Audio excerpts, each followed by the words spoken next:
Hi everyone, it's me again, Dee, the face behind my special life.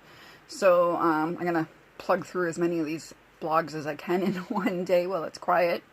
So this one I did back in, I think it was April, and it's about when our kids get sick.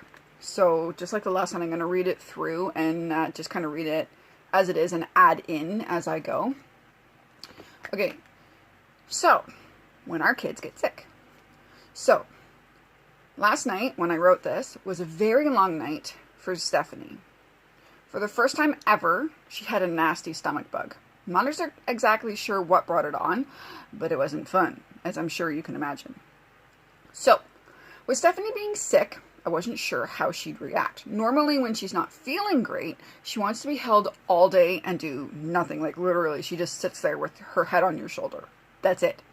Last night, she kept retching and throwing up. I found out, and she did too, that throwing up terrifies her. She kept trying to stop herself from throwing up. She did this really weird, like, swallow and chew thing. The first couple of times, it was actually kind of terrifying because I thought she was choking until I realized she was trying to stop herself from throwing up because she was so terrified of throwing up. She didn't go to sleep until 6 a.m. So needless to say, we were both exhausted. Now, normal kids have hard enough time when they're sick. But with our special kids, it's harder because some of them, like Stephanie, can't tell us what's wrong. They can't tell us they have a sore tummy, or if they think they're going to puke, it just happens. Wherever they are, whatever they're doing, up it comes. Sometimes we can hear their stomach make that rolling, gurgling noise, and we can shove a bucket under their face just in time, and every parent knows that sound. As it turns out, shoving a bucket under her face was also completely terrifying for Stephanie. Then comes the next day.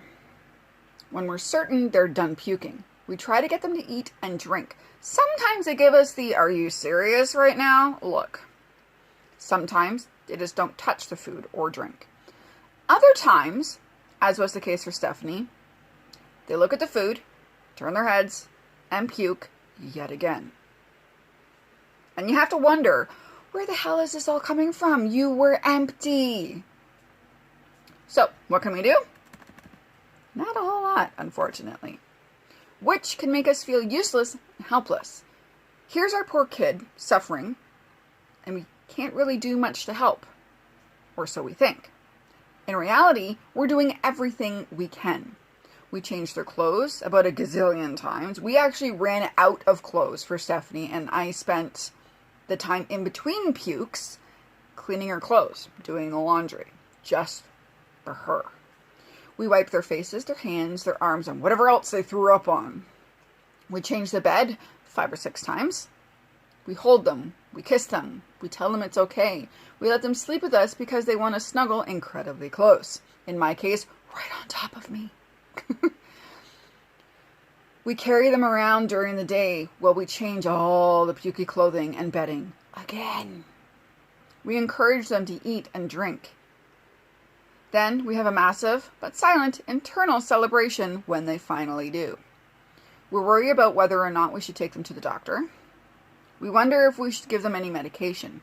We second guess ourselves and wonder for the 100th time if we're doing it right or if we're doing enough. Through all of this, some of us have other kids to worry about too. They still need to be fed and entertained as well. Thankfully, in the case of my son, he's got friends to go outside and play with. So he only wanted food every now and then. I didn't have to feel guilty about someone ignoring him. Take a nice, big, deep breath. You're doing the right things. You are doing enough. You're doing exactly what they need you to do. You're a good parent, and you are exactly the right person for your little one. So tonight, I'm going to crawl into bed, probably with Stephanie beside me again, and hopefully we'll sleep all night long with no more puke. We didn't. We really didn't. Now, all any of us can do, is hope that no one else in the house gets sick like this anytime soon.